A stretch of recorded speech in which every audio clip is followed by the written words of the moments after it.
ಇವತ್ತು ನಾವು varicose veins ಬಗ್ಗೆ ಮಾತಾಡೋಣ. ವೆರಿಕೋಸ್ ವೇನ್ಸ್ ಅನ್ನೋದು ಇವಾಗಿನ ಕಾಲದಲ್ಲಂತೂ ಸರ್ವೇ ಸಾಮಾನ್ಯವಾಗಿ ಆಗ್ತಾ ಇದೆ. ಮುಂಚೆ ಇದಕ್ಕೆ ಟ್ರಾಫಿಕ್ ಪೊಲೀಸ್ ಬಂದು ಡಿಸೀಸ್ ಅಂತ ಹೇಳ್ತಾ ಇದ್ರು, ಆದ್ರೆ ಇವಾಗ ಏನೋ ಅಡಿಕೆ ಮಾಡೋ ಹೆಣ್ಮಕ್ಳಲ್ಲಿ ತುಂಬಾ ಜಾಸ್ತಿ ಕಾಣಿಸ್ಕೊಳ್ತಾ ಇದೆ. ಸೊ ಹಂಗಾಗಿ ಏನೋ ಈ ಹೌಸ್ ವೈಫ್ಸ್ಗೆ ಇದು ಕಾಮನ್ ಆಗಿ ಕಾಣಿಸ್ಕೊಳ್ತಾ ಇದೆ ಅಂತಾನೆ ಹೇಳ್ಬೋದು.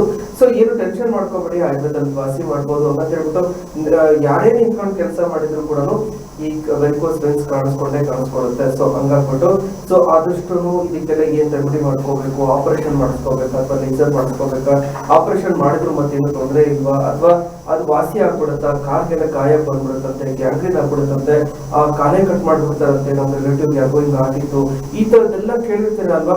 ಸೊ ಖಂಡಿತವಾಗ್ಲೂ ಏನು ಭಯ ಪಡ್ಕೋಬೇಡಿ. ಸೊ ಇದ್ರ ಬಗ್ಗೆ ಸವಿಸ್ತಾರವಾಗಿ ಡೀಟೇಲ್ ತಿಳಿಸ್ಕೊಡ್ತೀನಿ.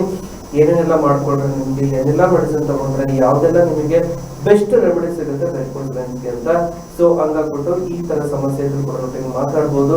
ಜೊತೆಗೆ ಈ ವೆರಿಕೋಸ್ ವೇನ್ಸ್ ಅಲ್ಲದೆ ಬೇರೆ ಯಾವೆಲ್ಲ ಸಮಸ್ಯೆಗಳನ್ನ ನೊಟ್ಟಿಗೆ ಮಾತಾಡ್ಬೋದು ಅಂತ ಹೇಳಿದ್ರೆ, ಏನೋ ಗ್ಯಾಸ್ಟ್ರಿಕ್ ಆಗುತ್ತೆ. ಗ್ಯಾಸ್ಟ್ರಿಕ್ ಅಂತ ಹೇಳಿದ್ರೆ ಏನೋ ಹೊಟ್ಟೆ ಉಬ್ರ ಬರೋದು, ಉಳಿತಾಗಿ ಬರೋದು, ಬೆನ್ನು ಹಿಡ್ಕೊಳ್ಳೋದು, ಎದೆ ಹಿಡ್ಕೊಳ್ಳೋದು ಆಗ್ತಾ ಇರುತ್ತೆ.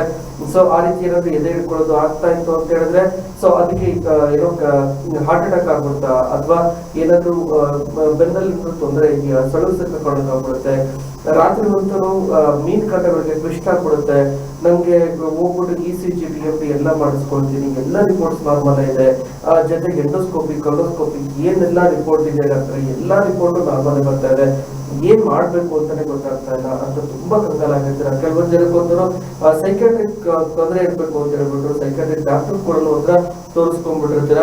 ಆದ್ರೆ ಏನು ಟೆನ್ಷನ್ ಮಾಡ್ಕೋಬೇಡಿ, ಇದು ಗುಲ್ಮ ಅಂತ ಹೇಳ್ತೀವಿ ಆಯುರ್ವೇದದಲ್ಲಿ. ಇದು ಸ್ಪೆಷಲ್ ಆಗಿರ್ತಕ್ಕಂಥ ಒಂದು ಕಾಯಿಲೆ ಅಂತಾನೆ ಹೇಳ್ಬೋದು. ಸೊ ಇದಕ್ಕೆ ಪರ್ಮನೆಂಟ್ ಆಗಿ ವಾಸಿ ಆಗುತ್ತೆ ಅಂದ್ರೆ 100% ಶೋರ್ 1.5 ತಿಂಗಳಷ್ಟೊತ್ತಿಗೆ ಪರ್ಮನೆಂಟ್ ಆಗಿ ವಾಸಿ ಆಗುತ್ತೆ. ಮತ್ತೆ ರಿಯಕರ್ ಆಗೋ ಚಾನ್ಸಸ್ ತುಂಬಾ ಕಮ್ಮಿ ಇರುತ್ತೆ. ಹಂಗಂದ್ರೆ ಏನ್ ಮಾಡ್ಬೇಕು ಅಂತ ಹೇಳಿದ್ರೆ, ಒಂದು ವಿರೇಚನ ಅಂತ ಒಂದು ಟ್ರೀಟ್ಮೆಂಟ್ ಇರುತ್ತೆ. ಟ್ರೀಟ್ಮೆಂಟ್ ಮಾಡೋದ್ರಿಂದ ಬಾಡಿ ಒಳಗಿರ್ತಕ್ಕಂಥ ಟಾಕ್ಸಿನ್ಸ್, ಪಿತ್ತದಂಶ, ಕಫದಂಶ ಎಲ್ಲ ಬೇದಿ ಮುಖಾಂತರ ಹೊರಗಡೆ ಹೋಗುತ್ತೆ. ಅದೊಂದು 8 ದಿವಸ ಟ್ರೀಟ್ಮೆಂಟ್ ಮಾಡಿ ಆದ್ಮೇಲೆ ಅಭಿಪತಿ ಕಳಿಸೋಣ, ಮಧುಯಷ್ಟಿತ ಇಲ್ಲ, ಕಲ್ಯಾಣಾಕ್ಷರ ಅಂತ ಮೆಡಿಸಿನ್ಸ್ ಇರುತ್ತೆ. ಅವುಗಳನ್ನ ತಗೊಳ್ಳೋದ್ರಿಂದ ಎಷ್ಟೇ ವರ್ಷಗಳಿಂದ ಈ ಗುಲ್ಮ ಇದ್ರು ಕೂಡ ಕಂಪ್ಲೀಟ್ ಆಗಿ ವಾಸಿ ಮಾಡ್ಬೋದು. ಏನು ಟೆನ್ಷನ್ ಮಾಡುವಂತದ್ದು ಅವಶ್ಯಕತೆ ಇಲ್ಲ. ಯಾವೆಲ್ಲ ಕಾಯಿಲೆಗಳಿಂದ ಮಾತಾಡ್ಬೋದು ಅಂತ ಹೇಳಿದ್ರೆ, ಒಂದು ಮಂಡಿ ನೋವು ಆಗಿರುತ್ತೆ. ಮಂಡಿ ನೋವು ಅಂತ ಹೇಳಿದ್ರೆ ಕೆಳಗಡೆ ಓಡಾಡಕ್ಕಾಗಲ್ಲ, ಕಟ್ ಅಂತ ಸೌಂಡ್ ಬರ್ತಾ ಇರುತ್ತೆ, ಕೆಳಗಡೆ ಕುತ್ಕೊಳಕ್ಕಾಗಲ್ಲ, ಮೇಲ್ಗಡೆ ಎದ್ದಳಕ್ಕಾಗಲ್ಲ, ಏನಾದ್ರು ವಯಸ್ಸಾಗಿದೆ ಅದಕ್ಕೆ ಈ ತರ ಮೂಳೆಗಳು ಸೌದಿದೆ, ಏನು ಮಾಡಕ್ಕಾಗಲ್ಲ. ಸೊ ಲೈಫ್ ಟೈಮ್ ಹಿಂಗೆ ಇರ್ಬೇಕು. ನೋವಿನ ಮಾತ್ರ ತಗೊಂಡ್ರೆ ಕಿಡ್ನಿ ಫೇಲರ್ ಆಗುತ್ತೆ ಅಂತ ಯೋಚನೆ ಮಾಡ್ತಾ ಇರ್ತಾರೆ. ಅದಕ್ಕೆ ಡಾಕ್ಟರ್ಗಳು ಕೂಡ ಜಾಸ್ತಿ ಮೆಡಿಸಿನ್ಸ್ ಕೊಡಲ್ಲ. ಸೊ ಹಂಗಾಗ್ಬಿಟ್ಟು ಏನ್ ಮಾಡ್ಬೇಕು ಅಂತ ಗೊತ್ತಾಗ್ತಾ ಇಲ್ಲ. ಆದರೆ ಅದಕ್ಕೆ ನೀ ರಿಪ್ಲೇಸ್ಮೆಂಟ್ ಸರ್ಜರಿ ಮಾಡಬೇಕಾ, ಏನು ಮಾಡಬೇಕು ಅಂತ ಗೊತ್ತಾಗ್ತಾರಲ್ಲ ಅಲ್ವಾ. ಸೊ ಅದಕ್ಕೆ ಏನು ಟೆನ್ಷನ್ ಮಾಡ್ಕೋಬೇಡಿ. ಯೂಶುವಲ್ ಅಲ್ಲಿ ಏನಾಗುತ್ತಂದರೆ, 2 ಮೂಳೆಗಳ ಮಧ್ಯದಲ್ಲಿ ಒಂದು ಜಾಯಿಂಟ್ ಇರುತ್ತಲ್ಲ, ಅಲ್ಲಿ ಸೈನೋವಲ್ ಫ್ಲೂಯಿಡ್ ಅಂತ ಇರುತ್ತೆ. ಆ ಸೈನೋವಲ್ ಫ್ಲೂಯಿಡ್ ಯಾವಾಗ ಕರಗುತ್ತಲ್ಲ ಆವಾಗ ಮೂಳೆಗಳು ಘರ್ಷಣೆ ಉಂಟಾಗ್ಬಿಟ್ಟು ಅಲ್ಲಿ ಸವೆತ ಸ್ಟಾರ್ಟ್ ಆಗುತ್ತೆ. ಯಾವಾಗ ಅದು ಸವೆತ ಸ್ಟಾರ್ಟ್ ಆಗುತ್ತಲ್ಲ ಅದಕ್ಕೆ ನಾವು ಆಸ್ಟಿಯೋ ಆರ್ಥ್ರೈಟಿಸ್ ಅಂತ ಹೇಳ್ತೀವಿ. ಆಸ್ಟಿಯೋ ಆರ್ಥ್ರೈಟಿಸ್ ಇದ್ರೆ ಆಯುರ್ವೇದದಲ್ಲಿ ವಾಸಿ ಮಾಡ್ಬೋದು. ಏನು ಟೆನ್ಷನ್ ಮಾಡ್ಕೊಳ್ಳೋದು ಬೇಡ. ಆ ಮೂಳೆಗಳು ಉತ್ಪತ್ತಿ ಆಗೋದಕ್ಕೆ ಕೆಲವೊಂದು ಮೆಡಿಸಿನ್ಸ್ ಇರುತ್ತೆ.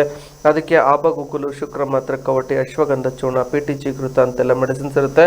ಅವುಗಳನ್ನ ತಗೊಳ್ಳೋದ್ರಿಂದ ಎಷ್ಟೇ ವರ್ಷಗಳಿಂದ ಏನೋ ಈ ಮೂಳೆಗಳು ಸೌದಿದ್ರು ಕೂಡ ವಾಸಿ ಮಾಡ್ಬೋದು. ಮತ್ತು ಅದ್ರ ಜೊತೆಗೆ ಅದು ಮೂಳೆಗಳು ಕೂಡ ಉತ್ಪತ್ತಿ ಆಗುತ್ತೆ. ಏನು ಟೆನ್ಷನ್ ಮಾಡ್ಕೊಳ್ಳೋ ಅವಶ್ಯಕತೆ ಇಲ್ಲ ಅಂತ ತಿಳಿಸ್ತಾ, ಜೊತೆಗೆ ಈ ರೀತಿ ಸಮಸ್ಯೆ ಇದ್ರೆ ನೊಟ್ಟಿಗೆ ಮಾತಾಡ್ಬೋದು. ಮತ್ತು lumbar spondylosis with disc bulge ಅಂತ ಹೇಳ್ತೀವಿ. ಏನೋ ಈ ಸೊಂಟದಲ್ಲಿರ್ತಕ್ಕಂಥ ಮೂಳೆಗಳ ಅದು ಮಣಿಗಳ ಥರ ಜೋಡಣೆ ಆಗಿರುತ್ತೆ. ಅದ್ರ ಮಧ್ಯದಲ್ಲಿ ಒಂದು ಕುಷನ್ ಮ್ಯಾಟರ್ ಥರ ಇರುತ್ತೆ, ಅದು ಡಿಸ್ಕ್ ಅಂತ ಕರಿತೀವಿ. ಅದು ಬಲ್ಜ್ ಆಗುತ್ತೆ. ಬಲ್ಜ್ ಅಂದರೆ ಅದು ಹೊರಗಡೆ ಬರೋದು ಅಂತ ಹೇಳ್ತೀವಿ. ಆ ಹೊರಗಡೆ ಬಂದಾಗ ನರನ ಪ್ರೆಸ್ ಮಾಡ್ತಾ ಇರುತ್ತೆ. ಯಾವಾಗ ನರ ಪ್ರೆಸ್ ಆಗುತ್ತಲ್ಲ ಆವಾಗ ಕಾಲೆಲ್ಲ ಎಳೆಯೋದು, ಜಗ್ಗೋದು, ಜುಮ್ ಅನ್ನೋದು ಆ ರೀತಿ ಆಗುತ್ತೆ. ಸೊ ಆ ರೀತಿ ಸಮಸ್ಯೆ ಇದ್ರೂ ಕೂಡ ಆಯುರ್ವೇದದಲ್ಲಿ ವಾಸಿ ಮಾಡ್ಬೋದು. ಆಪರೇಷನ್ ಅವಶ್ಯಕತೆ ಇಲ್ಲ. ಅದಕ್ಕೆ ಆಬಗುಗ್ಗುಲು, ಮಹಾನಣಸ ಇಲ್ಲ, ಕಲ್ಯಾಣಾಕ್ಷರ ಅಂತೆಲ್ಲ ಮೆಡಿಸಿನ್ಸ್ ಇರುತ್ತೆ. ಅವುಗಳನ್ನ ತಗೊಳ್ಳೋದ್ರಿಂದ ಆ ನರಗಳಿಗೂ ಶಕ್ತಿ ಬರುತ್ತೆ. ಜೊತೆಗೆ ಅಲ್ಲಿರ್ತಕ್ಕಂಥ ಬಲ್ಜು ಕೂಡ ನಾರ್ಮಲ್ ಆಗುತ್ತೆ. ಏನೂ ಯೋಚನೆ ಮಾಡಬೇಡಿ, ಅದು ಆಪರೇಷನ್ ಇಲ್ದಂಗೆ ನಾವು ವಾಸಿ ಮಾಡ್ಬೋದು.